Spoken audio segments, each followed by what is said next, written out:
Bonjour. Donc là, c'est une question qui revient assez souvent, la respiration holotropique et le breathwork, ou bien je fais du breathwork parce que je me suis formée en respiration holotropique, où je vois très bien ce que c'est que le breathwork. J'en ai fait au cours d'une journée complète de stage, etc. Sauf que non, la respiration holotropique, comme tout un tas d'autres modalités d'ailleurs, c'est une pratique parmi d'autres. Voilà.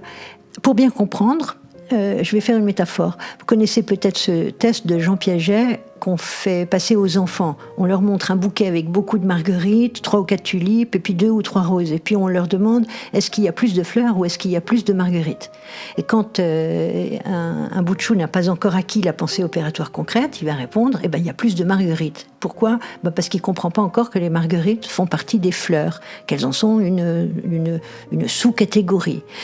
C'est exactement ce qui se passe quand on confond respiration holotropique, par exemple, pour ne citer que celle-ci, et breathwork. Voilà, la respiration holotropique, comme le rebirth, comme toutes ces autres respirations copyrightées, parce qu'il faut vendre un truc, un trademark ou je ne sais pas trop quoi, ce sont les marguerites. Elles appartiennent toutes à un ensemble plus vaste, un bouquet tout entier qui s'appelle le breathwork. Voilà.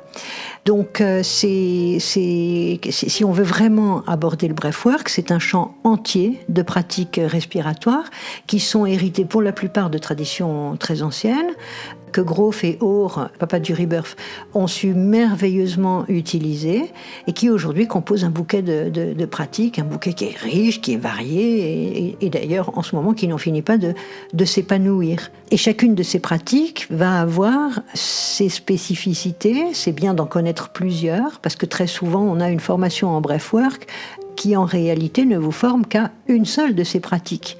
Mais il y en a des tas d'autres quand on veut utiliser le souffle dans la thérapie.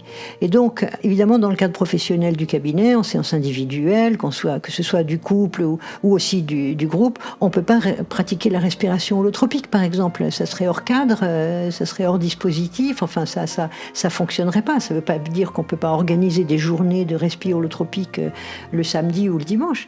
Mais dans une pratique de cabinet, ça fonctionne pas. Par contre, il y en a des tas d'autres, des pratiques de breathwork qui sont tout à fait adaptées et puis qu'on va pouvoir moduler en fonction de ce que l'on veut. Voilà. Donc, quand on parle de breathwork, on parle de toutes les variétés florales qui permettent de composer, d'adapter, de guider. Et c'est là toute la différence. Voilà. Pour revenir à la question initiale, une technique ou une approche aussi puissante soit-elle, aussi déployée, développée, profonde soit-elle, c'est pas un champ d'expertise global. Donc par exemple, si vous êtes professionnel de l'accompagnement et que vous cherchez à vous former au breathwork, faites attention, assurez-vous que la formation ne vous enseigne pas une seule marguerite, alors que vous pensiez apprendre à composer tout un bouquet. Il n'y a rien de mal à ça, on peut très bien choisir seulement une marguerite, il n'y a aucun problème. Simplement, ça n'est pas le bouquet tout entier. Voilà. J'espère avoir répondu à cette question.